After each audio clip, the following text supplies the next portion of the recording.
الحمد لله نحمده ونستعينه ونستغفره ونؤمن به ونتوكل عليه ونعوذ بالله من شرور أنفسنا ومن سيئات أعمالنا من يهده الله فلا مضل له ومن يضلله فلا هادي له ونشهد أن لا إله إلا الله وحده لا شريك له ونشهد أن سيدنا ومولانا محمدا عبده ورسوله صلى الله عليه وعلى آله وأصحابه وبارك وسلم تسليما كثيرا كثيرا أما بعد فأعوذ بالله من الشيطان الرجيم بسم الله الرحمن الرحيم يا أيها الذين آمنوا أطيعوا الله وأطيعوا الرسول وأولي الأمر منكم قال النبي صلى الله عليه وسلم إنما شفاء العي السؤال أو كما قال النبي عليه الصلاة والسلام رب اشرح لي صدري ويسر لي أمري واحلل عقدة من لساني يفقهوا قولي. معزز سامعین کرام، اللہ تبارک تعالیٰ نے کروڑوں قسم کی مخلوق کو پیدا کیا. کچھ مخلوق زمین کے اندر ہے، کچھ مخلوق سمندر میں ہے، کچھ فضاؤں میں ہے، کچھ آسمانوں میں ہے، جنت میں ہے، دوزخ میں ہے، جنگلوں بیابانوں میں ہے، ندی نالوں میں ہے. اور اللہ کی ہر مخلوق اپنے اندر کچھ نہ کچھ صفت اور کچھ نہ کچھ خصوصیت رکھتی ہے. پرندہ اپنے اندر کچھ خصوصی اوصاف رکھتا ہے، مچھلی کچھ اور صفات رکھتی ہے، جنگل کے درندے، حیوانات، ان کی بھی کچھ خصوصیات ہیں. پھول ہیں، ان کی ایک اپنی جگہ دلکشی ہے. اناج ہے، غلہ ہے، اس کی کچھ تاثیرات ہیں.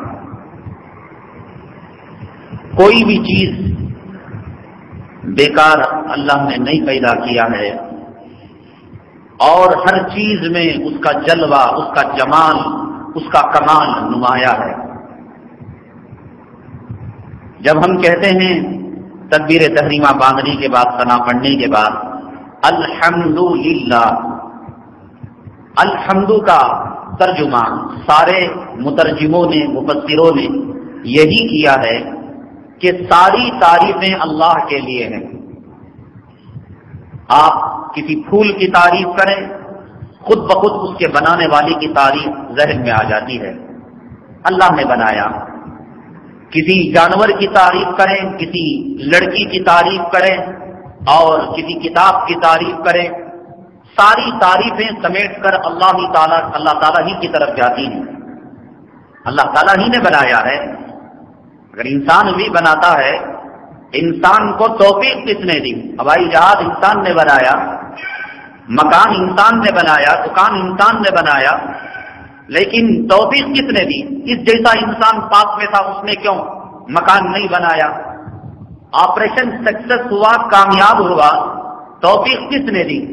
ممکن ہے اس وقت اللہ تبارک تعالیٰ اسے نسیان کا مرض طاری کر دے، بھلاٹ طاری کر دے. ایسا ہوتا ہے. آپریشن میں کامیابی کی بجائے وہی آپریشن اس کے موت کا ذریعہ اور سبب بن جاتا ہے. چھریوں کو اندر رکھ دیا جاتا ہے اور غلط قسم کی دوائیں ڈال دی جاتی ہیں. ہدایت دینے والا، توفیق دینے والا اللہ ہے. تو ساری تعریفیں سمیٹ کر اللہ تعالیٰ ہی کی طرف جاتی ہیں. لیکن کبھی کیا آپ نے غور کیا کہ ان تمام مخلوقات میں سب سے اونچا مقام کس کا ہے؟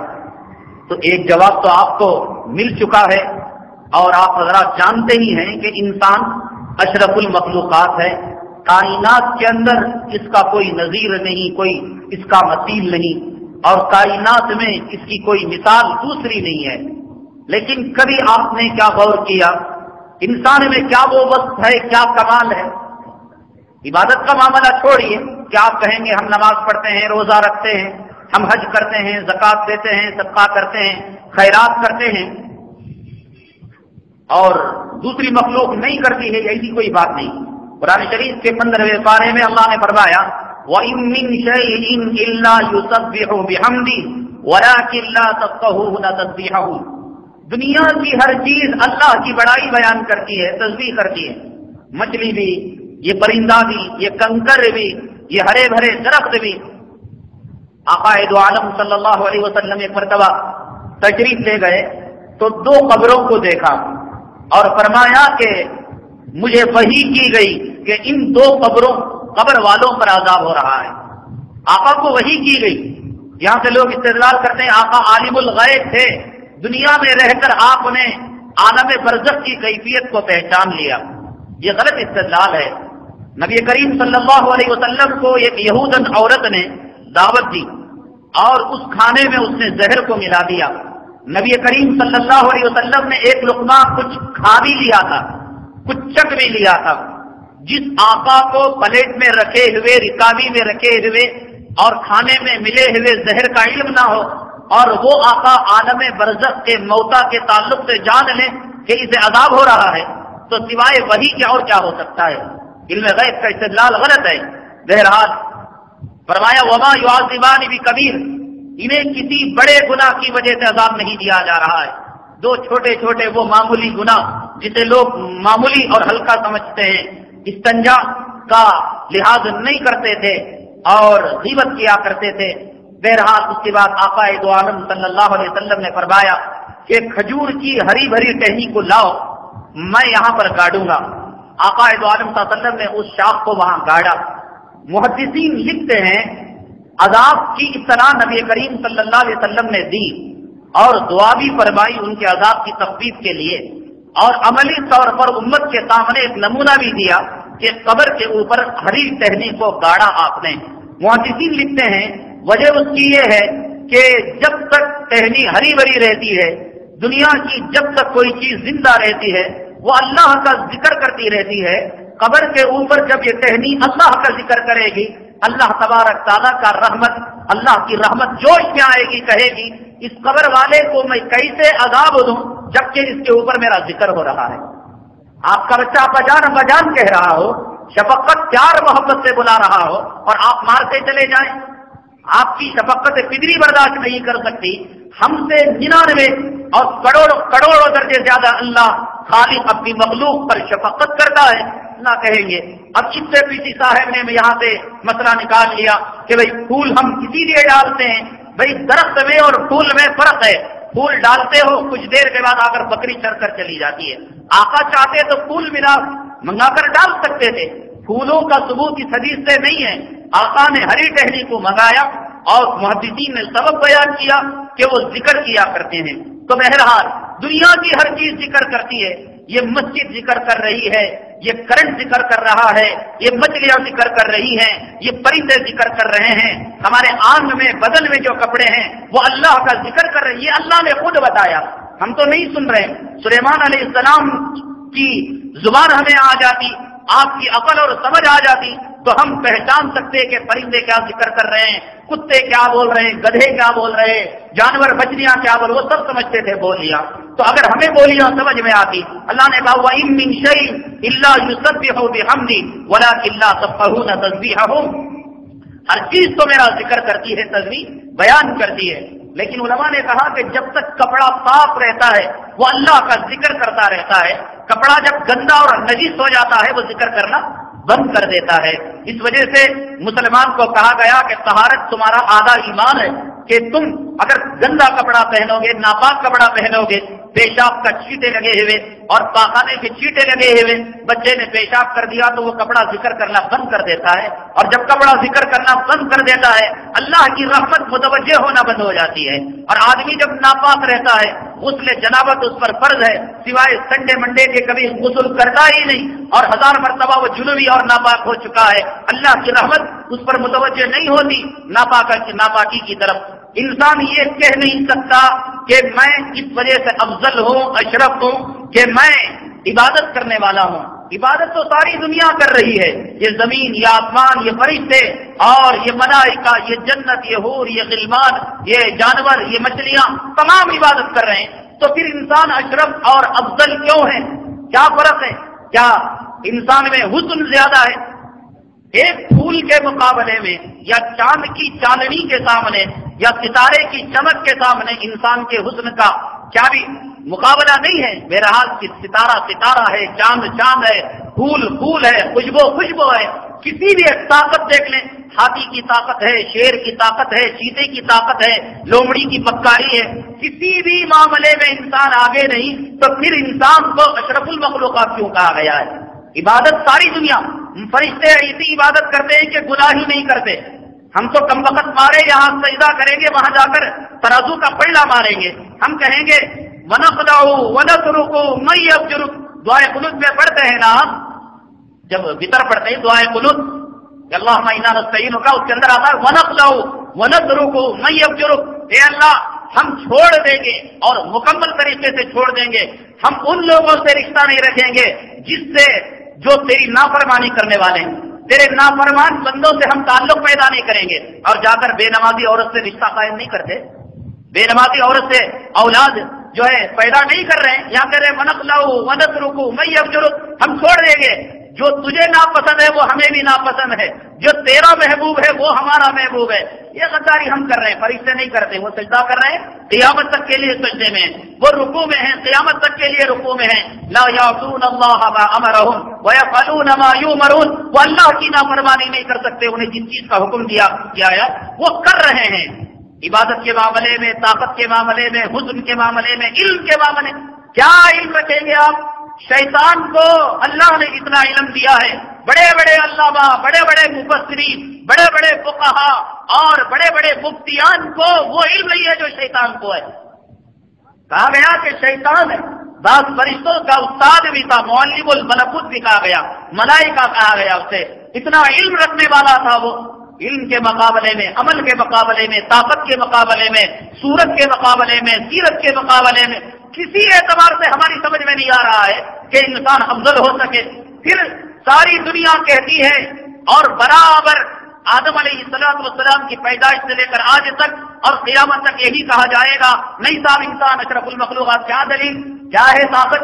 کیا ہے صورت؟ کیا ہے سیرت؟ کیا علم؟ کیا عمل؟ کس اعتبار سے دعویٰ؟ لیکن خود اللہ نے کہا کلام پاک کے 30ویں پارے میں سورہ 3 میں اللہ نے کہا اگر اللہ اتنا کہتا تو ہم نہیں مانتے انسان کو اشرف المخلوقات اور افضل المخلوقات نہیں مانتے۔ ہماری سمجھ میں نہیں آ رہا ہے، عقل کے اعتبار ایک کمپیوٹر جو کام کر سکتا ہے انسان کا دماغ وہ کام نہیں کر سکتا، فہم کے اعتبار سے کسی بھی اعتبار سے کامل نہیں۔ لیکن اللہ نے کہا جس نے بنایا کمپیوٹر کو اور جس نے بنایا طاقت کو، جس نے بنایا علم کو، جس نے بنایا عالم کو، جس نے بنایا انسان کو، جس نے بنایا ملائکہ کو، جس نے بنایا عابدوں اور زاہدوں کو، اس نے خود فیصلہ کر دیا لقد خلقنا الانسان فی احسن تقویم، ہم نے انسان کو بہترین سانچے میں ڈالا ہے، اشرف المخلوقات بنایا ہے۔ اور آقا کے ذریعے سے ارشاد فرمایا گیا ان الدنیا خلقت لکم وانکم خلقتم للآخرہ، کہ ساری دنیا تمہاری خادم ہے، ایک ہے یجمان اور ایک ہے نوکر، ان دونوں میں کس کا مقام اونچا ہے؟ یجمان کا مقام اونچا ہے، ایک ہے مالک اور ایک ہے غلام، ان دونوں میں کس کا مقام اونچا ہے؟ مالک کا مقام اونچا ہے۔ اللہ نے کہا ساری دنیا تمہاری نوکر، فرشتے بھی تمہارے نوکر۔ یہ کرامن کاتبین کو ڈیوٹی نہیں کہ آ کر ہماری نیکیاں لکھتے ہیں، ہماری برائیاں لکھتے ہیں۔ انسان جب پیدا ہوتا ہے اللہ تبارک تعالیٰ 360 فرشتوں کو ایک انسان کی پیدائش کے ساتھ اس کی موت تک اس کے جان و مال کی حفاظت کے لیے بھیجتے ہیں، فرشتوں کو انسان کی حفاظت کے لیے، کہ کہیں اسے شیطان اچک نہ لے، کہیں اسے جن آگ کے اندر جلا کر ختم نہ کر دے، کہیں بھوت پری اسے تباہ برباد نہ کر دے، یہ مقاصد دنیا کا شکار نہ ہو جائے، کیا ضرورت ہے 360 فرشتے ایک انسان کی حفاظت کے لیے اس کی پیدائش سے لے کر اس کی موت تک اس کا تحفظ دے رہے ہیں؟ تو ایک غلام میں نہ مالک میں مقام مالک کا ہوتا ہے اونچا، تو ساری دنیا انسان کی نوکر. کبھی زمین ہمیشہ انسان کی خدمت کرتی آئی ہے، سمندر انسان کی خدمت کرتا آیا ہے، چاند سورج. تو اس اعتبار سے بھی سمجھ میں آ رہا ہے کہ انسان افضل ہے، مالک ہے اور آقا ہے اور ساری دنیا نوکر ہے. ان الدنیا خلقت لکم وانکم خلقتم للآخرہ، دنیا تمہارے لیے بنائی گئی ہے اور تم آخرت کے لیے بنائے گئے ہو، آقا دو عالم صلی اللہ علیہ وسلم نے فرمایا. لیکن ہے کیا چیز؟ سبب کیا؟ 360 فرشتے اس خطرے ناپاک سے پیدا ہونے والے انسان کے تحفظ کے لیے اللہ نے کیوں بھیجا؟ کرامن کاتبین جو اس کے ایک ایک عمل کا نوٹس لیتے ہیں، کیوں بھیج رہا ہے اللہ؟ اتنی بڑی دنیا اور اتنی بڑی کائنات کو اللہ تبارک تعالیٰ نے اس قطرہ ناپاک جس کے نکلنے سے غسل واجب ہو جاتا ہے، کیوں اس کے لیے اتنی بڑی دنیا کو نوکر بنایا، غلام بنایا؟ ہے کیا چیز آپ نے پہچانا؟ علم نہیں، عمل نہیں، صورت نہیں، سیرت نہیں، ظاہر نہیں، باطن نہیں، طاقت نہیں، قوت نہیں، مال نہیں. کیا ہے مال؟ سارا جنگل کا مالک وہ ہے جانور، جہاں جائے چلے جائے. آپ چلے جائیں پڑوس کے مکان میں، آپ چلے جائیں پڑوس کی دکان میں سامان اٹھا کر لے آئے. سارے سمندر مچھلی کی مملکت ہے، جہاں چلے جائے، انڈونیشیا چلے جائے، ملیشیا چلے جائے، امریکہ چلے جائے، سری لنکا چلے جائے، نہ پاسپورٹ، نہ ویزا، نہ ٹکٹ، نہ کبے کے لیے کوئی پابندی، نہ چڑیا کے لیے کوئی پابندی، نہ کبوتر کے لیے. اتنی ساری غلامیوں میں جکڑا ہوا انسان. اس سے زیادہ تو دنیا ان کی ہے. ہم نہیں جا سکتے، ہمارا جی چاہتا ہے ہم اپنے آقا کے روضے کو دیکھیں، ہم کعبے کا دیدار کریں، اٹھے بیٹھے نہیں جا سکتے، ہزاروں پابندیاں. وہ دیکھ سکتے ہیں، اڑ کر چلی جائے کبوتر، دیکھے آقا کے روضے کو، مکے کا دیدار کرے، مدینے کا دیدار کرے. لیکن پھر کہا تو اشرف ہے، تو افضل ہے. کیا ہے انسان کے پاس؟ مال بھی نہیں، دولت بھی نہیں. ایک چیز ہے جو سمجھ میں آتی ہے، جو اللہ تبارک تعالیٰ نے مخلوق سے جدا کر کر انسان کو جو فضیلت بخشی، وہ حدیثوں سے بھی پتہ چلتا ہے. اللہ تبارک تعالیٰ نے انسان کو عقل اور فہم اور ذکاوت اور فراست جو دی ہے، یہ عقل اور فہم، ذکاوت اور فراست انسان کو تمام مخلوق سے جدا کر دی ہے. انسان ہاتھی کو قبضے میں کیوں کرتا ہے؟ اپنی عقل اور اپنی ذکاوت فراست کا استعمال کرتے ہوئے. انسان سمندر کو کیسے قابو میں کرتا ہے؟ انسان فضا میں کیوں اڑتا ہے؟ انسان مریخ، عطارد، چاند پر اپنی کمندیں کیوں ڈالتا ہے؟ اپنی عقل کا استعمال کرتے ہوئے. نبی کریم صلی اللہ علیہ وسلم نے ارشاد فرمایا، اللہ تبارک تعالیٰ نے اپنی مخلوق میں سب سے پہلے جس چیز کو پیدا کیا وہ لوح و قلم کو پیدا کیا. لوح کہتے ہیں وہ تختی جس کے اندر اللہ تبارک تعالیٰ نے ساری دنیا کی تاریخ، ہسٹری، تقدیر کو لکھ دیا ہے اللہ تبارک تعالیٰ نے. اس کے بعد پہلے لوح کو پیدا کیا، اس کے بعد قلم کو پیدا کیا. قلم کو پیدا کرنے کے بعد اللہ نے قلم کو حکم دیا، اکتب ما کان وما یکون. اے قلم، اس تقدیر کے سطح پر جو کچھ ہو چکا ہے اور جو ہمیشہ ہمیشہ ہونے والا ہے، یہ تمام چیزیں تو اس لوح محفوظ کے اندر قلم بند کر دے. تو قلم چر چر کرنے لگا اور ساری چیزیں اس کے اندر محفوظ ہو گئی. ہمارے بچے کتنے ہونے والے ہیں، ان کی شادیاں کیسے ہونے والی ہیں، ہم عمر کتنی گزارنے والے ہیں، ہماری موت کہاں واقع ہونے والی ہے، ہم کتنا زندہ رہنے والے ہیں، ہمیں علم نہیں. لیکن اس ہمارے علم کو اللہ تبارک تعالیٰ نے لوح محفوظ میں سب سے پہلے اس قلم کے ذریعے سے محفوظ کر دیا. دوسرے نمبر پر اللہ تبارک تعالیٰ نے عقل کو پیدا کیا اور سمجھ کو پیدا کیا.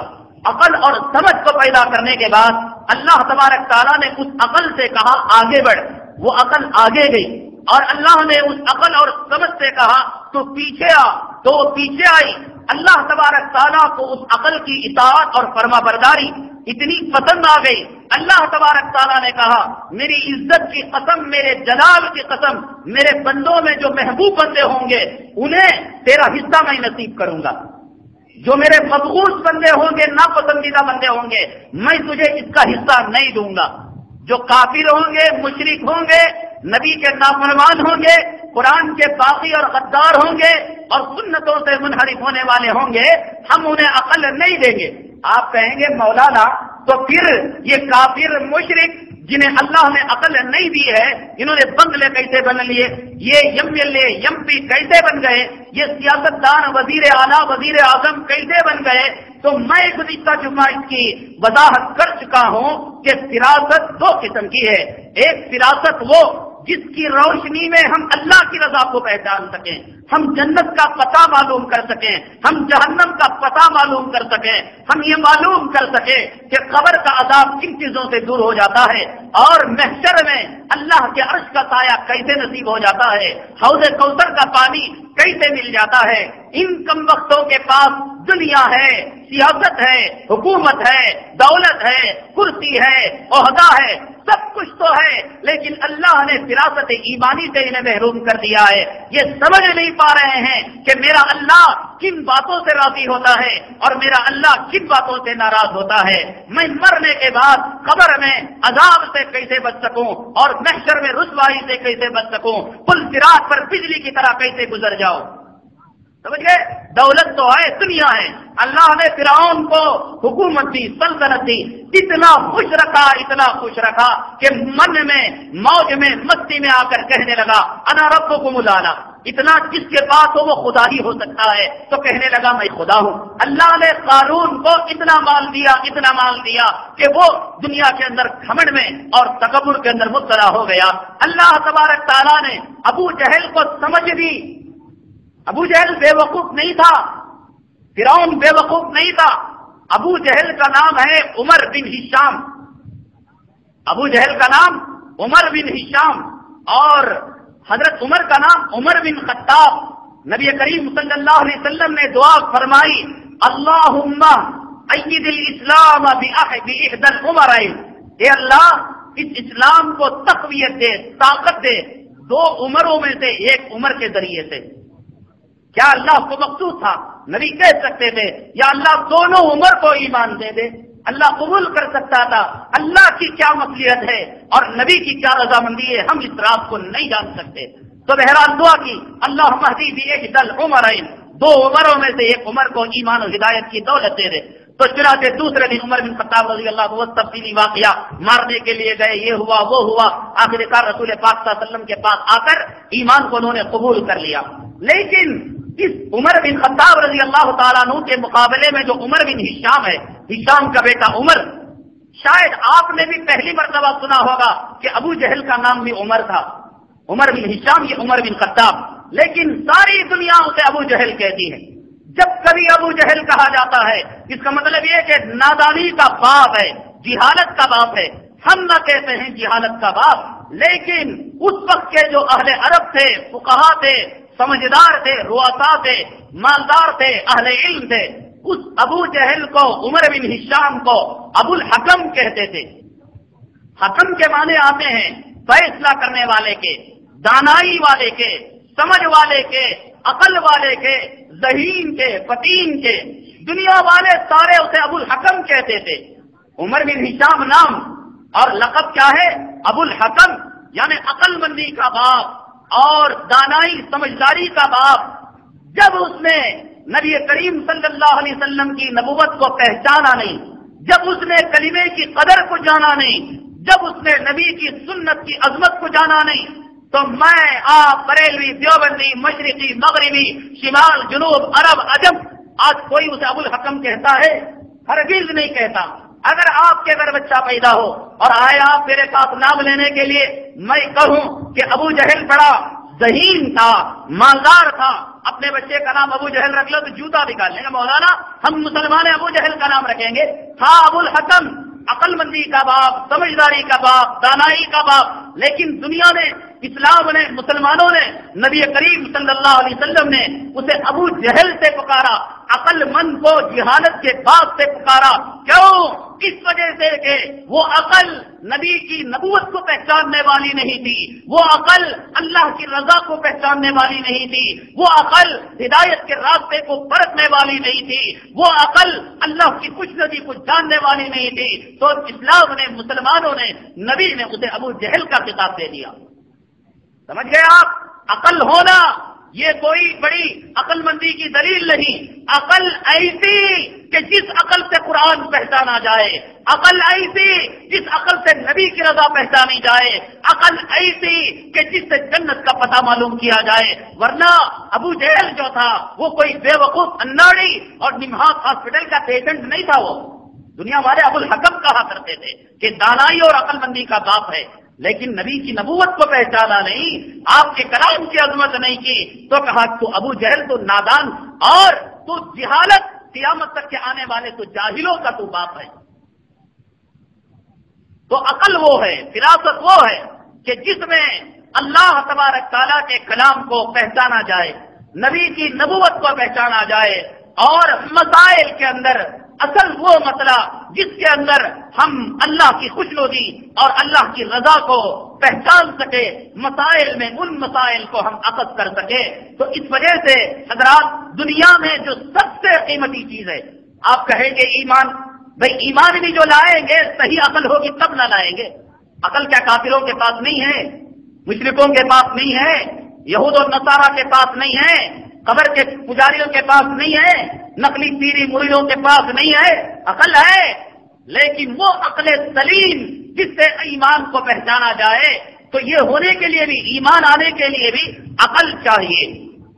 حضرت عبداللہ ابن عباس رضی اللہ تعالیٰ عنہ روایت کرتے ہیں، نبی کریم صلی اللہ علیہ وسلم نے ارشاد فرمایا، آدمی کے عملی زندگی اور دینداری میں اس کے عقل کا بہت بڑا دخل ہے. اگر عقل نہ ہو اور پھر وہ عمل کرے، عقل کے بغیر عمل کرے گا تو پھر ایک سجدہ چھوڑ دے گا، پھر رکوع چھوڑ دے گا، تحیات چھوڑ دے گا، قرآن کو غلط پڑھے گا اور غلط عقل سے فیصلہ لے لے گا.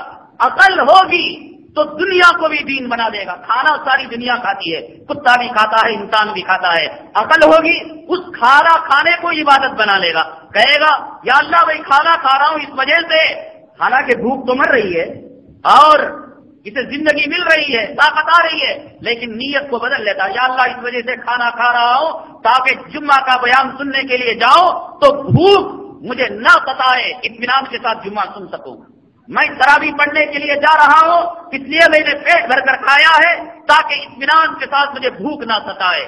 میں پانی زیادہ اس وجہ سے نہیں پیا، چائے شربت نہیں پیا تاکہ مجمع میں مجھے پیشاب نہ آ جائے. تو یہ تھا دنیا کا عمل. عقل کو استعمال کر کر انسان اس عمل کو آخرت بنا دیتا ہے. سمجھ گیا؟ ایک بزرگ کے بعد ایک صاحب آئے اور آنے کے بعد انہوں نے کہا کہ مجھے ارجنٹ اپنی ماں کے پاس جانا ہے اور ماں سے ملاقات کرنا ہے. دریا کے اندر طغیانی آ گئی ہے اور کوئی بادبان اور کوئی کشتی والا مجھے اپنی کشتی دینے کے لیے تیار نہیں ہے اور مجھے یہاں سے اس پار ماں سے ملاقات کرنے کے لیے جانا ہے. اس اللہ والے نے کہا کہ جا کر اس سمندر سے اور اس پانی سے کہو السلام علیکم ورحمۃ اللہ وبرکاتہ، اور اپنا سلام سنانے کے بعد مجھ حقیر و فقیر کا سلام سنا دینا اور کہہ دینا وہ اللہ کا بندہ اس جو ہے عبادت کا واسطہ دیتا ہے جس نے زندگی میں کبھی کھانا کھایا نہیں، جس نے زندگی میں کبھی پانی پیا نہیں اور جس نے زندگی میں کبھی بیوی سے صحبت نہیں کی. یہ کہہ دینا اور اس کا حوالہ دے کر اس سمندر سے کہنا مجھے اس سے اس پار لگا دے. تو چنانچہ اس نے جا کر سلام کیا اور اپنے بزرگ کا سلام سنایا اور کہا میں اس بزرگ آدمی کے اس عبادت کا واسطہ دیتا ہوں جس نے زندگی میں کبھی کھایا نہیں، کبھی پیا نہیں، کبھی بیوی سے صحبت نہیں کی. اور وہ کہا اچانک اللہ تبارک تعالیٰ نے راستہ بنا دیا اور یہاں سے وہاں وہ ایسے چل رہا ہے جیسے کوئی ہائی وے کے اندر جا رہا ہو، یہاں سے وہاں چلا گیا. باقی صلاح ہو گئی لوگوں میں کہ اس بزرگ نے اس عمل کا واسطہ دیا. سب تو خوش ہو گئے، بزرگی تسلیم کرنے لگے، ہے کتنا بڑا اللہ والا ہے جس نے کھانا نہیں کھایا، پانی نہیں پیا. یہاں تک تو بات سیدھی تھی، لیکن بیگم صاحبہ کو اطلاع ملی تو اس نے بیلن اور جھاڑو کے کٹے کو ڈالیا. اجی یہ جو تم پھول کر ہنسی ہو رہے ہو، ہم نے مانا کہ کھایا نہیں پیا نہیں اور صرف تمہیں ہوا لے کر جو ہے موٹے ہو گئے، لیکن یہ الزام کیوں ڈال رہے ہو کہ کبھی تم نے بیوی سے صحبت نہیں کی؟ تو یہ بچے جو پیدا ہوئے کیا یہ حرام کے پیدا ہوئے؟ یہ ناجائز اولاد بھی یہی تو ہوا. مطلب تم اپنے آپ پر گالی دے دو کہ کھانا نہیں مل رہا ہے، پانی نہیں مل رہا ہے، ہم نے تسلیم کر لیا، لیکن یہ کیا مصیبت ہے کہ تم نے ہمیں حرامی بتا دیا، ہمیں زانیہ بدکار اور فاحشہ عورت بتا دیا. تو اس بزرگ نے یہ کہا کہ دیکھیے راز میرے اور اللہ کے درمیان تھا، لیکن جب تیری عزت کا معاملہ ہے تو میں آج کہہ دیے دیتا ہوں کہ اللہ کی عزت اور جلالت کی قسم کھا کر کہتا ہوں، کبھی آج تک میں نے بالغ ہونے کے بعد سے لے کر اب تک میں نے کبھی اپنے نفس کی خواہش کی تکمیل کے لیے نہ کھانا کھایا ہے، نہ پانی پیا ہے، نہ میں نے تیرے قریب آیا ہے۔ کھانا کھانے کا مقصد یہ بنا لیا تاکہ عبادت کرنے میں طاقت آ جائے، پانی پینے کا یہ مقصد بنا لیا تاکہ عبادت کے اندر ذوق و شوق پیدا ہو جائے۔ رہا میں جو تیرے قریب آیا اس وجہ سے نہیں کہ میرا نفس تقاضا کیا کرتا تھا، میری امنگیں جوان تھی اس وجہ سے نہیں، بلکہ بیوی لانے کے بعد بیوی کا شریعت نے یہ حق مقرر کیا ہے صرف اس لیے کہ قیامت کے دن تو میرا دامن نہ پکڑ لے اور خدا کے دربار میں تو مدعیا نہ بن جائے، خدا کے دربار سے ڈر کر تیرا حق ادا کرنے کے لیے میں تیرے قریب آ گیا۔ تو دیکھا آپ نے بیوی کے قریب کون نہیں جاتا ہے، لیکن اس قریب جانے کو عقل کا استعمال کر لے، سمجھ کا استعمال کر لے، یہی دین بن جائے۔ آقا دو عالم صلی اللہ علیہ وسلم نے ارشاد فرمایا کہ جو مرد اپنی بیوی کو لقمہ کھلاتا ہے وہ صدقہ ہے، اور جو شوہر اپنی بیوی سے صحبت کرتا ہے وہ صدقہ ہے۔ صحابہ کچھ کم ہوشیار تھے، رسول کریم صلی اللہ علیہ وسلم کو پکڑ لیا۔ رسول اللہ صلی اللہ علیہ وسلم ہر شوہر ہر نر اپنے مادہ کے پاس جاتا ہے، ہر میل فیمیل کے پاس جاتا ہے۔ شوہر اگر بیوی کے پاس صحابہ صحابی کے پاس چلے جائے، بیوی کے پاس چلے جائے، اس میں کون سا کمال ہوا، اس میں کون سی عبادت ہوئی؟ آقا دو عالم صلی اللہ علیہ وسلم نے ہماری عقلوں کو بیدار کرتے ہوئے اور اس عقل کو مسلمان بنانے کے لیے فرمایا کہ اگر یہ آدمی اپنی بیوی کے علاوہ غیر عورت کے پاس جاتا تو کیا گناہ نہیں ہوتا، گناہ نہیں ہوتا؟ کہا کہ ہاں گناہ ہوتا ہے۔ اگر یہ نیت کر لے اے آقا میں زنا اور بدکاری سے بچنے کے لیے بیوی کو استعمال کر رہا ہوں، یہاں خواہش کی تکمیل بھی ہو رہی ہے اور وہاں صدقے کا بھی ثواب ہو رہا ہے۔ یہ عقل ہے، یہ سمجھ ہے، اللہ ہر کسی کو نہیں دیتے۔ اسی وجہ سے میں ہمیشہ یہ کہا کرتا ہوں اے اللہ اب دعا کریں عقل سلیم ہمیں دے دے، سمجھ دے دے، ایمان و ہدایت دے دے۔ دولت چھوڑو آنے جانے والی ہے، بچے چھوڑو آنے جانے والے ہیں، مکانات زمین تجارت آنے جانے والی ہے۔ دو چیزیں نبی کریم صلی اللہ علیہ وسلم نے دعا فرمائی، ربی زدنی علما، قرآن میں بھی ہے یہ دعا، اور آپ نے تلقین بھی فرمائی کہ تم دعا کرو اللہم انا نسألک علما۔ لیکن یاد رکھیے آقا نے صرف علم کی دعا نہیں فرمائی، اس کے بعد ایک لفظ فرمایا اللہم انا نسألک علما نافعا، اے اللہ مجھے وہ علم دے جو نفع دینے والا ہو۔ بزنس مینجمنٹ ایک کورس ہے، یہ کون سا علم ہے کہ جس کے اندر ایک گھٹیا چیز ہے، اس گھٹیا چیز کو بزنس مینجمنٹ کیا ہوا آدمی بہتر طریقے سے کیسے پیش کر سکے، اسے سامنے والے کے نفسیات اور اس کے دماغ اور دل پر کس طریقے سے قابو پانا کہ گھٹیا چیز کو بھی اچھا بتا کر بیچ دینا، فروخت کر دینا۔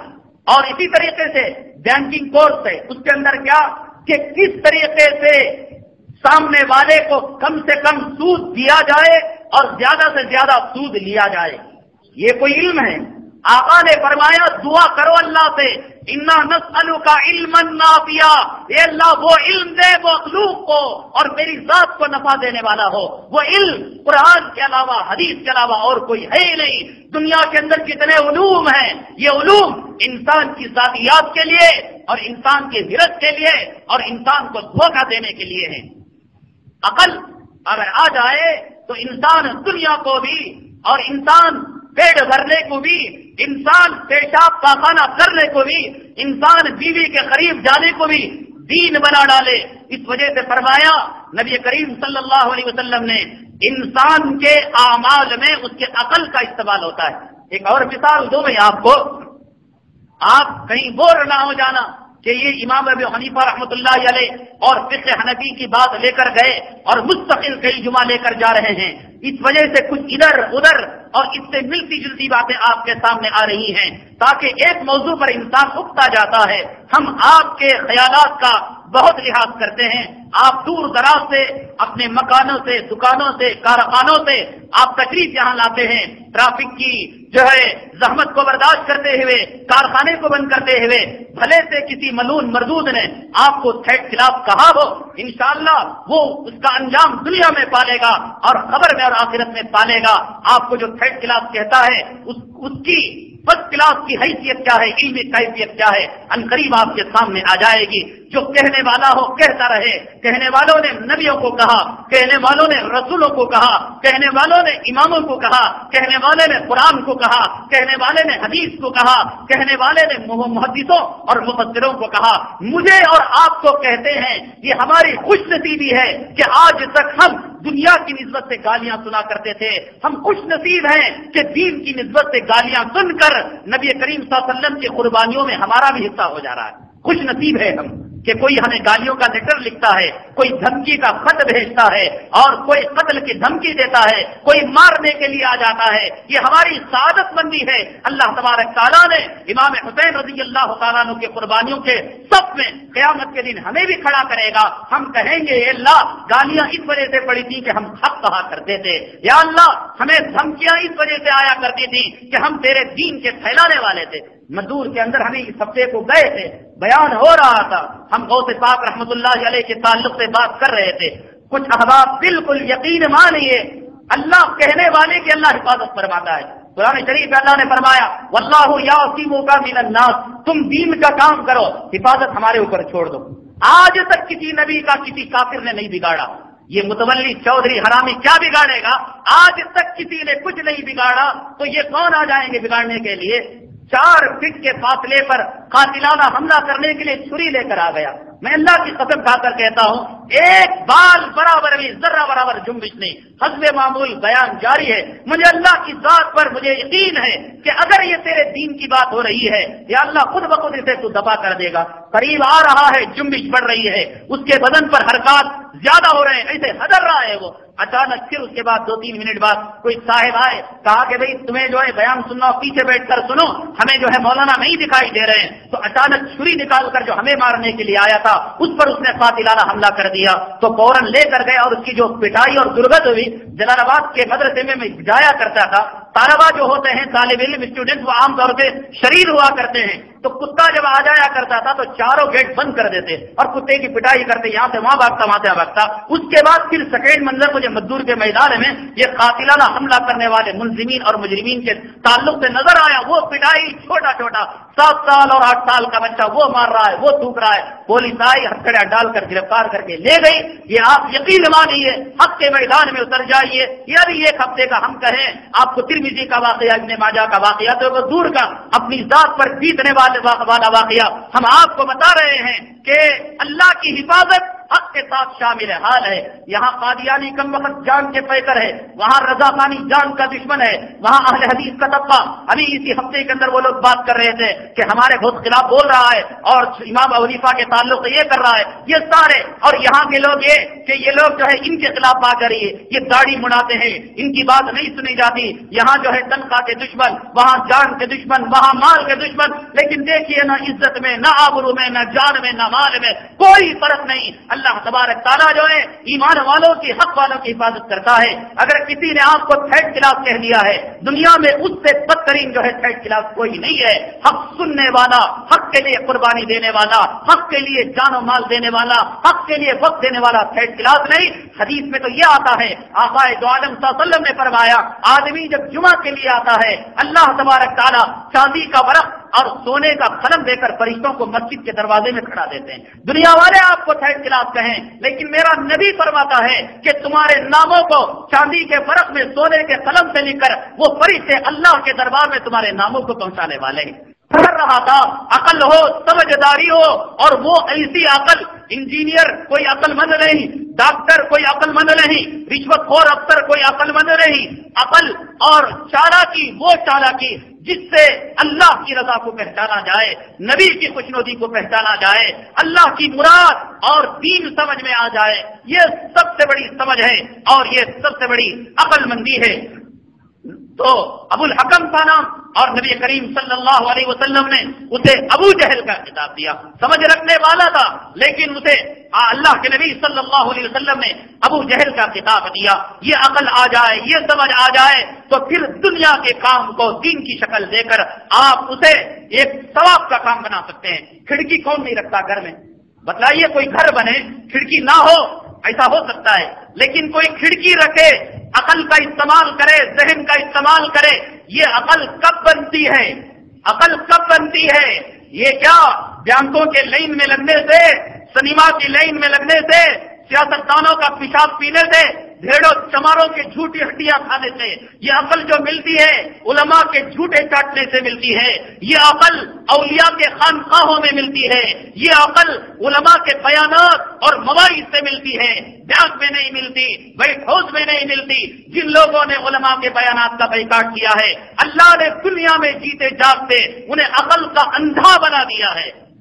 مکان ہے، کھڑکی کون نہیں بناتا؟ کھڑکی بناتے ہیں، بناتے ہوئے ارادہ کر لو، یہ اللہ کھڑکی بنا رہے ہیں، آپ ارادہ کرو نہ کرو، روشنی آ رہی ہوا آ رہی ہے نا، کافر بنائے تو آ رہی ہے، مسلمان بنائے تو آ رہی ہے۔ عقل کا استعمال کرو، علماء کے قریب جاؤ، وہ بتائیں گے عقل کا استعمال کیسے ہوتا ہے۔ جب کھڑکی بنائے نیت یہ کر لو، اے اللہ کھڑکی اس وجہ سے بنائی تاکہ صبح کو نیند لگ جائے اور مؤذن پکارے الصلاۃ خیر من النوم، کہ نماز نیند سے بہتر ہے۔ کھڑکی کھلی رہے گی، مؤذن کی آواز آئے گی، نیند سے اٹھ کر میں چلا جاؤں گا۔ وہ کھڑکی کا بنانا عبادت ہو گیا، وہ گھر کا بنانا عبادت ہو گیا، وہ دروازوں کا بنانا عبادت ہو گیا۔ بھائی مسجد میں آئے، آپ مسجد میں آئے، آنے کے بعد دیکھا کہ صرف 3 منٹ ہیں، 2 رکعت پڑھ سکتے ہیں، عقل کا استعمال کرو، 2 رکعت آپ پڑھ سکتے ہیں۔ علماء نے لکھا وضو کرنے کے بعد تحیۃ الوضو پڑھو، علماء نے لکھا مسجد میں آنے کے بعد تحیۃ المسجد پڑھو، علماء نے لکھا کہ مسجد میں آئے تو شکرانے کے 2 رکعت پڑھو کہ اللہ نے تمہیں تھیٹر، شراب خانے، کلبوں سے نکال کر اللہ نے تمہیں مسجد کو بلا لیا۔ یہ اللہ کا کرم ہے نا۔ اگر کوئی اس کی ناشکری کرے اللہ صدقے دے کر نکال دے گا۔ جن لوگوں نے یہاں قریب بیٹھ کر علماء کے بیانات کی ناشکری کی، ذلیل و خوار ہو کر صدقے دے کر دور پھینک دیا، اور اگر ناشکری کریں گے اللہ کے گھر سے بھی اللہ تبارک تعالیٰ انہیں نکال دے گا۔ وہ وقت آنے والا ہے انشاءاللہ تبارک تعالیٰ۔ قدر کرنا چاہیے، وقت ہے 3 منٹ، اور پڑھنا ہے 2 رکعت تحیۃ الوضو، پڑھنا ہے 2 رکعت تحیۃ المسجد، اور پڑھنا ہے عصر کی نماز سے پہلے 4 رکعت سنت غیر موقدہ۔ علماء نے کہا وقت ملے 4 پڑھو، نہیں تو 2 پڑھو۔ اب 3 نمازوں کا تقاضا، تحیۃ الوضو، تحیۃ المسجد اور عصر سے پہلے جو سنت غیر موقدہ 4 تھی، اب وہ 2 پڑھنے کا 6 کا تقاضا۔ عقل کا استعمال کریں، علماء کی جوتیاں سر پر لے کر پھریں، اللہ تبارک تعالیٰ 2 رکعت میں 6 رکعت کا ثواب دے دے گا۔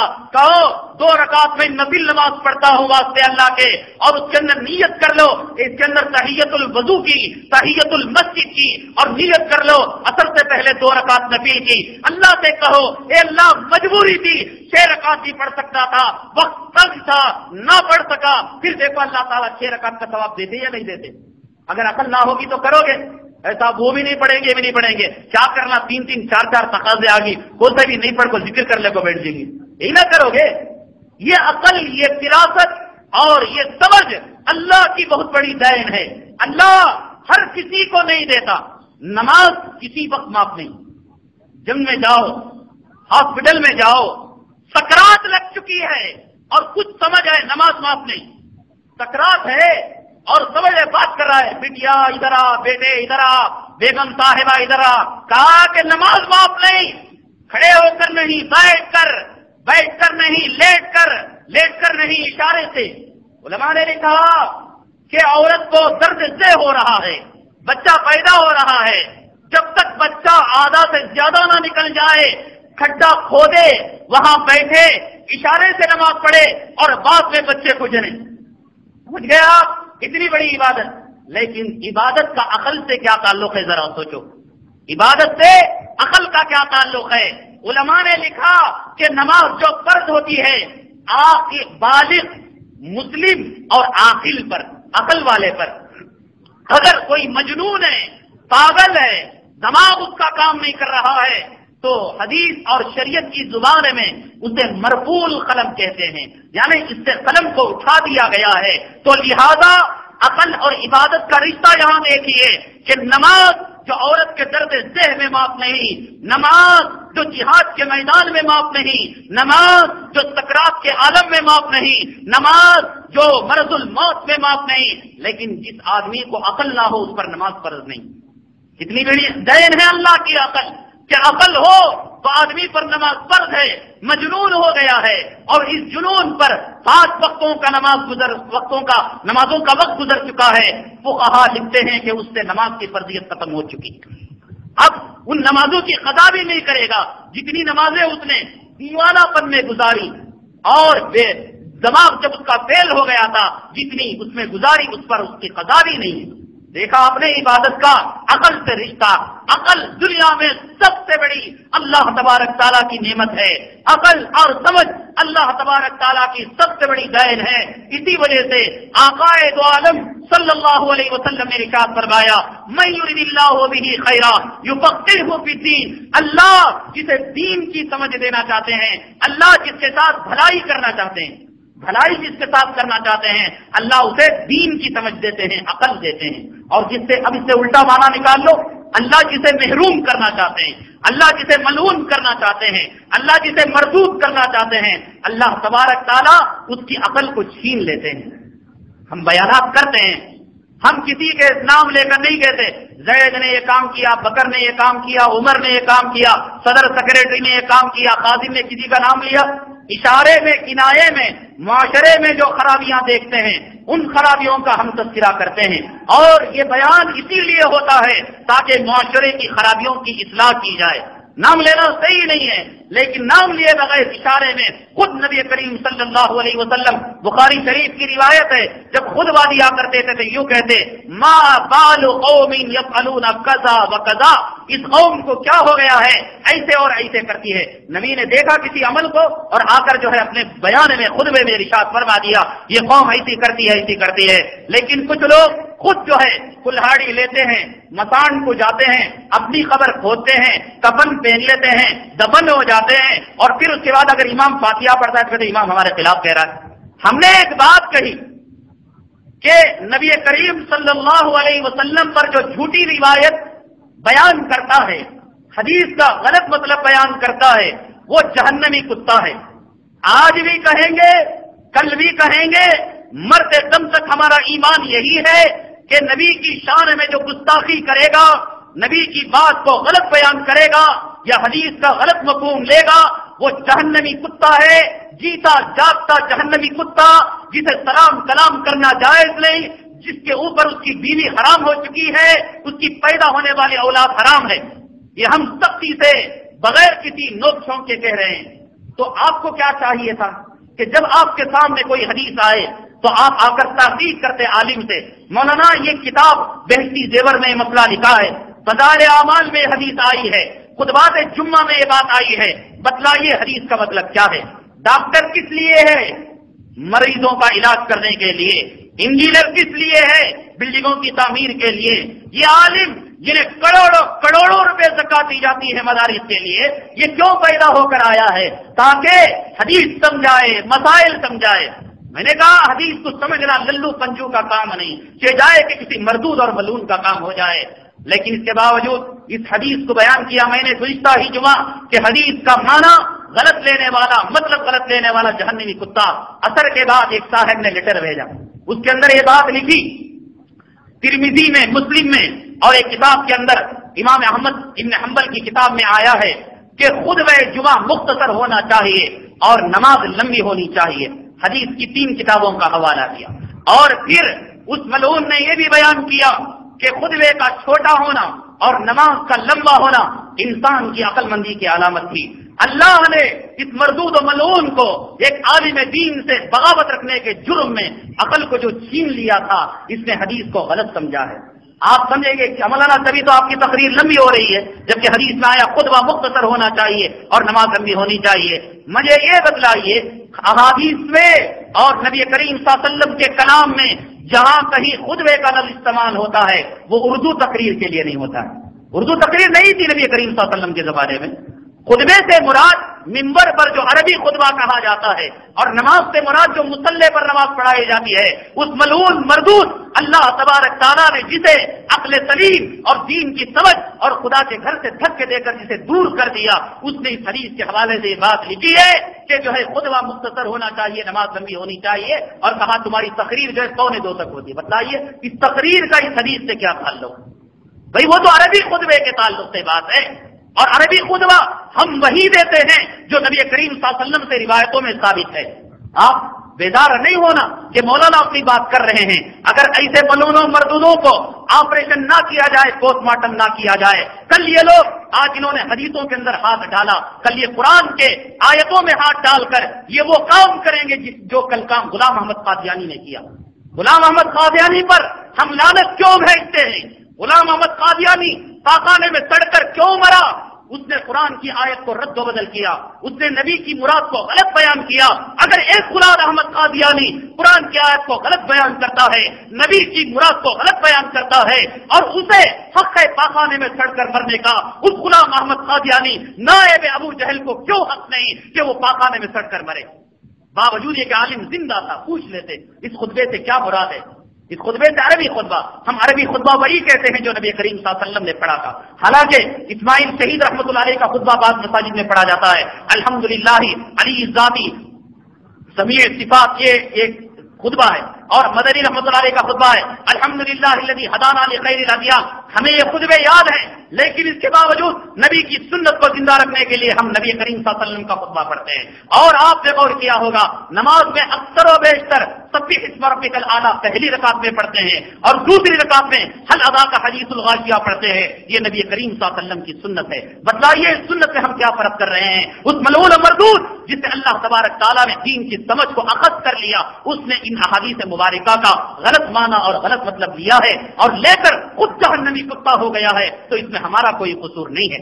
ہم نے نہیں کہا کہ تو جہنمی کتا، اگر حدیث کو غلط خود تو نے بیان کر لیا، گھڑ لیا، تو خود حدیث کی زبان میں تو ہو گیا ہے، ہمارا کوئی قصور نہیں۔ اور دوسری بات لکھا ہے کہ فقہاء کرام نے کتابوں میں لکھا ہے، کل آپ کو کوئی اعتراض کرے تو آپ بھی تاکہ جواب دے سکیں کہ جمعہ کا وقت وہی ہے جو ظہر کا ہوا کرتا ہے۔ اب اس سے کیا مراد ہے؟ ظہر کا جو وقت ہے زوال کے بعد سے لے کر انسان کا سایہ دگنا ہونے تک، یہ حدیث پاک میں وقت بتایا گیا ہے۔ ظہر کا وقت وہ ہے جو زوال کے بعد سے لے کر انسان کا سایہ دگنا ہونے تک۔ یہ گھڑی نبی کے زمانے میں نہیں تھی، خلفاء کے زمانے میں نہیں تھی، محدثین کے زمانے میں نہیں تھی۔ اس سے مراد وہ ہے کہ جمعہ اس وقت تک ادا کی جا سکتی ہے جب تک کہ ظہر کا وقت رہتا ہے۔ سمجھ گیا؟ اگر 3:30 تک رہتا ہے 3:30 تک پڑھ سکتے ہیں، 3:45 تک رہتا ہے 3:45، اس کے بعد پڑھیں گے تو ظہر کی قضا پڑھنی پڑے گی، جمعہ نہیں پڑھ سکتے۔ یہ مراد ہے فقہا کے بیان کرنے سے۔ لکھتا ہے لکھنے والا کہ اس سے مراد یہ ہے کہ اب جب اس مسجد میں ظہر کی نماز 1:30 بجے ہوتی ہے تو جمعہ بھی 1:30 بجے پڑھنا چاہیے، چونکہ کتاب میں مسئلہ لکھا ہے۔ اسی وجہ سے ہم کہتے ہیں حدیثوں کو علماء سے سمجھو، مسائل کو فقہا سے سمجھو۔ کوئلے کی دکان میں کوئلہ ملتا ہے، کپڑے کی دکان میں کپڑا ملتا ہے، کپڑے کی دکان میں کوئلہ لینے لے جائیں تو نہیں مل سکتا۔ اس کم بخت نے حدیثوں اور فقہا کے مطلب اور تفقہ کے اندر غلط لے کر خود حدیث کی زبان میں جہنمی کتا ہو چکا ہے، تو پھر کہتے ہیں ہم لوگوں پر کہہ رہے ہیں۔ ہم کیا کہہ رہے ہیں؟ ہم تو یہی کہا کہ قرآن اور حدیث کا بیان کر رہے ہیں۔ اس وجہ سے عقل کا ہونا یہ کوئی جو ہے کامل چیز نہیں، عقل کے ساتھ عقل سلیم جس سے اللہ کی مراد اور نبی کی نور نبوت کو پہچانا جائے، یہی چیز تھی اللہ تبارک تعالیٰ نے جو ہمارے ائمہ کرام کو عنایت کی تھی۔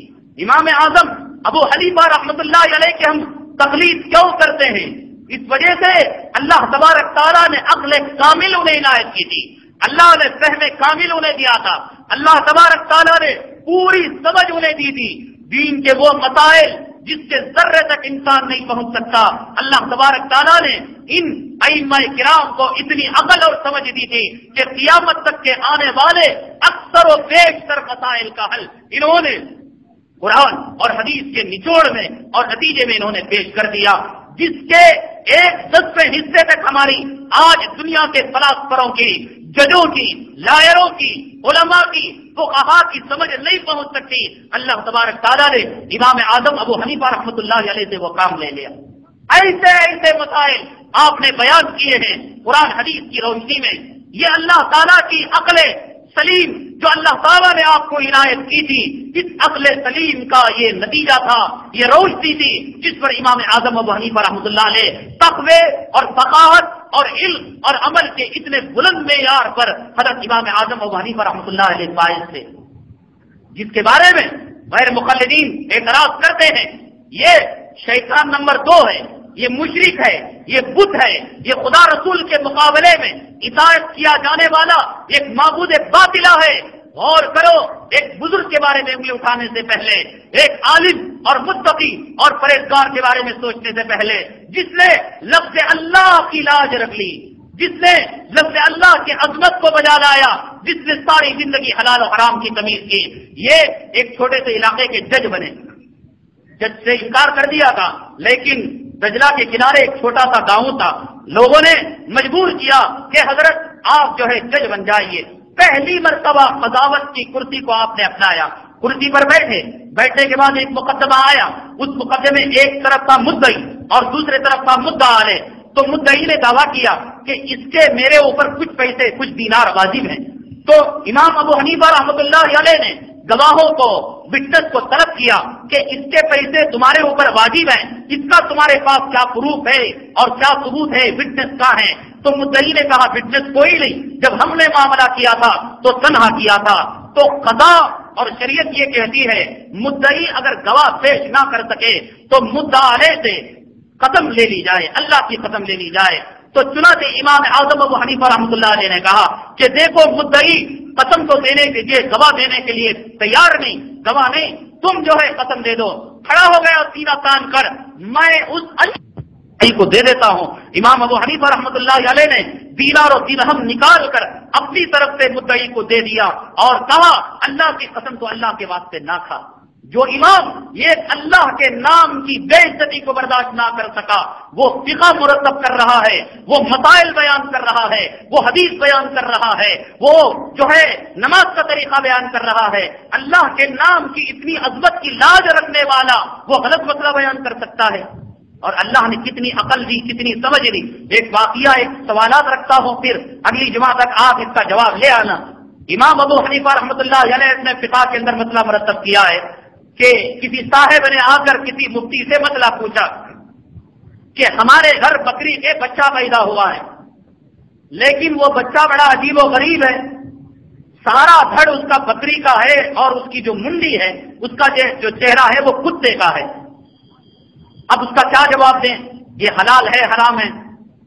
تو اس کے بعد مفتی نے جواب دیا کہ دیکھو اگر وہ کتیا کی آواز نکالتا ہے تو ناجائز، اگر بکری کی آواز نکالتا ہے تو جائز۔ پوچھنے والے نے کہا کہ کبھی تو کتے کی آواز نکالتا ہے اور کبھی بکرے کی آواز نکالتا ہے۔ تو امام صاحب نے فرمایا کہ اس کے سامنے گوشت بھی رکھو اور اس کے سامنے چارہ بھی رکھو، اگر گوشت کھا لے تو کتے کا حکم ہے اور اگر چارہ کھا لے تو پھر جناب جو ہے بکری کا حکم ہے۔ تو کہا کبھی گوشت کھا لیتا ہے اور کبھی چارہ کھا لیتا ہے، پریشان۔ تو پھر اس کے بعد امام ابو حنیفہ رحمۃ اللہ علیہ نے اس کے سامنے کیا مسئلہ بیان کیا ہوگا؟ اگر آپ کے سامنے یہ مسئلہ آ جائے کہ اس قسم کا بچہ پیدا ہو، جو انسان یوں کہتے ہیں قرآن اور حدیث کے علاوہ ہم تیسری چیز کو نہیں مانتے، جو قرآن میں ہے وہ لیں گے، جو حدیث میں ہے وہ لیں گے، ایسا بچہ تو قرآن حدیث میں نہیں پیدا ہوا ہے، عقل کا کورا، عقل کا اندھا، وہ کیا اس مسئلے کا جواب دے سکتا ہے؟ پیدا ہوا تو آواز کے بارے میں کہا، آواز کے بارے میں کہا تو چارے کے بارے میں کہا، چارے کے بارے میں کہا تو پھر اسے حلال اور حرام کہنا ہے، کس طریقے سے کوئی کہہ سکتا ہے؟ اور دوسرا مسئلہ ہے اس زمانے کے اندر طلاق دینے کا بڑا عجیب رواج تھا۔ وہ رواج یہ تھا کوئی آدمی اپنی بیوی کو طلاق دیتا، فائرنگ کرتا تو ڈائریکٹ فائرنگ نہیں کرتا، عجیب عجیب مسئلے بیان کر کے کہتا۔ ہر زمانے کی زبان الگ ہوا کرتی ہے۔ آج جو ہے کرکٹ کا زمانہ ہے تو کہتے ہیں کوئی آدمی زیادہ کھا رہا ہے تو کہتے ہیں بہت زیادہ بیٹنگ کر رہا ہے، ایک اصطلاح ہے۔ ہم بیان میں زیادہ سخت بولتے ہیں تو کہتا ہے کہ چوکے چھکے شروع سے ہی شروع ہو گئے، ایک اصطلاح ہے۔ اس زمانے کی اصطلاح تھی کہ بیوی کو طلاق دینا ہو تو کسی اور طریقے سے طلاق دیا کرتے تھے۔ تو ایک صاحب نے قسم کھا لی کہ اگر اس پانی کو گلاس کے میں نیچے گراؤں گا تو بیوی کو طلاق، کسی کو دے دوں گا تو بیوی کو طلاق۔ اگر پی لوں گا تو بیوی کو طلاق، دوسرے برتن میں پانی کو منتقل کر دوں گا بیوی کو طلاق۔ اب کیا صورت ہے کہ پانی ختم بھی ہو جائے، پیے بھی نہیں، ڈالے بھی نہیں، دوسرے لوٹے میں منتقل بھی نہ کیے اور بیوی طلاق سے بھی بچ جائے؟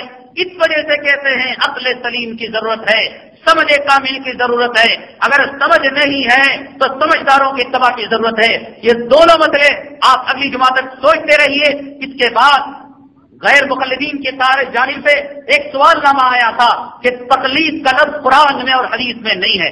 تقلید کہتے ہیں جانور کے گلے میں رسی ڈال کر کھینچنے کو، تو پھر احناف امام ابو حنیفہ کی تقلید کیوں کرتے ہیں؟ قرآن اور حدیث میں اطاعت کا لفظ آیا ہے، تقلید کا لفظ نہیں آیا، تو پھر تقلید کرنا کیسے جائز ہو گیا ہے؟ پھر دوسرا ایک سوال یہ ہے، امام ابو حنیفہ نبی کریم صلی اللہ علیہ وسلم کے 100 سال بعد پیدا ہوئے، تو آپ سے پہلے جو صحابہ نے اماموں کو نہیں مانا، کیا وہ جہنمی ہو گئے؟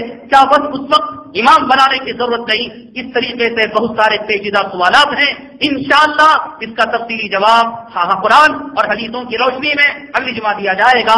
دعا فرمائیں اللہ تبارک تعالی ہمیں کچھ دے یا نہ دے، عقل سلیم ضرور دے، ایمان اور ہدایت کی دولت سے اللہ تبارک تعالی مالا مال فرمائے۔ آمین واخر دعوانا الحمدللہ رب العالمین۔